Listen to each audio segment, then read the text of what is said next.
Proyek Littoral Combat Ship atau LCS Malaysia merupakan salah satu program modernisasi pertahanan laut terbesar dalam sejarah negeri tersebut.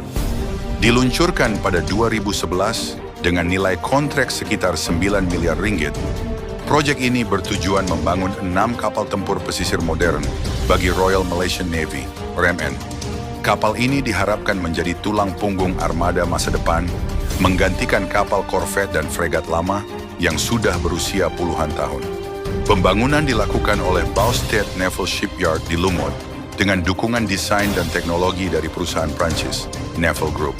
Secara teknis, LCS Malaysia mengadopsi desain kapal Gowind-class frigate dengan tonase sekitar 3.100 ton, panjang sekitar 111 meter, dan mampu berlayar dengan kecepatan hingga 28 knot. Kapal ini dirancang untuk misi multifungsi, mulai dari peperangan anti kapal permukaan, anti kapal selam, hingga pertahanan udara jarak menengah. Sistem utamanya meliputi radar Smart SMK-2, rudal anti kapal Exocet MM-40 Blok 3, serta rudal pertahanan udara VL Mika. LCS juga dilengkapi dek helikopter dan hanggar untuk mendukung operasi udara laut. Dalam konteks regional, kemampuan ini akan menempatkan RMN sejajar dengan angkatan laut modern di Asia Tenggara. Namun perjalanan proyek LCS tidak semulus yang direncanakan. Sejak dimulai, program ini menghadapi berbagai penundaan, kesalahan manajemen, dan masalah keuangan. Laporan dari Komite Akaun Awam, Public Accounts Committee (CPAC) Malaysia, pada 2023 mengungkapkan bahwa hanya sebagian kecil dari dana besar yang dapat dipertanggungjawabkan dengan jelas. Bahkan, laporan audit forensik menyebut adanya dana yang tidak dapat dikesan, memicu penyelidikan dari Komisi Anti Korupsi Malaysia, MACC. Dampaknya, pembangunan kapal tertunda bertahun-tahun, dan RMN tidak menerima satu pun kapal sesuai jadwal awal. Pada 2024, proyek ini mulai kembali ke jalurnya setelah dilakukan penyusunan semula, struktur manajemen, dan restrukturisasi Boustead Naval Shipyard menjadi Lumut Naval Shipyard, LNS.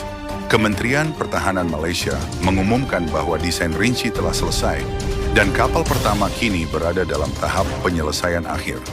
Berdasarkan laporan media seperti Naval News dan New Straits Times, progres fisik proyek mencapai sekitar 72-73% pada pertengahan 2025, meski masih sedikit di bawah target yang diharapkan. Menurut jadwal terbaru, kapal LCS pertama dijadwalkan diserahkan kepada RMN pada Agustus 2026, sementara kapal kelima diharapkan rampung sekitar tahun 2029. Jumlah kapal dikurangi dari 6 menjadi 5 unit untuk menyesuaikan anggaran yang kini meningkat menjadi lebih dari 11 miliar ringgit. Selain LCS, pemerintah Malaysia juga mengontrak pembangunan 3 kapal Littoral Mission Ship, LMS Batch 2 untuk melengkapi kemampuan patroli dan misi ringan.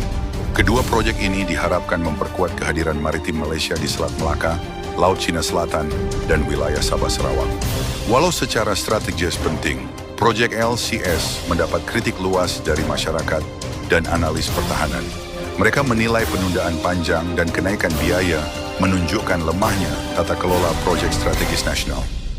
Malaysia juga dianggap terlalu bergantung pada teknologi asing tanpa menumbuhkan kapasitas industri pertahanan domestik secara signifikan.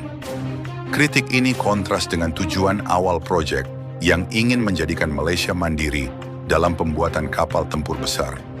Meski demikian, bila proyek ini selesai sesuai target, RMN akan memiliki kapal tempur paling canggih dalam sejarahnya.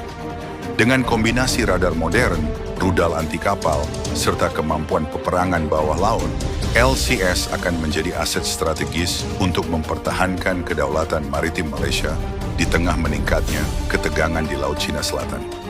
Kehadiran LCS juga diharapkan meningkatkan interoperabilitas RMN dengan mitra-mitra seperti Amerika Serikat, Prancis, dan Indonesia dalam latihan gabungan regional.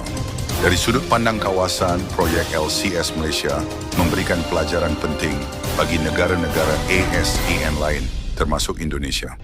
Keberhasilan program semacam ini bergantung bukan hanya pada dana, tetapi pada tata kelola, transparansi, dan konsistensi perencanaan strategis. Jika Malaysia mampu menyelesaikan LCS sesuai rencana 2026 sampai 2029, maka reputasi industri maritim militernya akan pulih. Namun jika gagal, proyek ini bisa menjadi simbol kegagalan pengadaan terbesar dalam sejarah pertahanan Malaysia.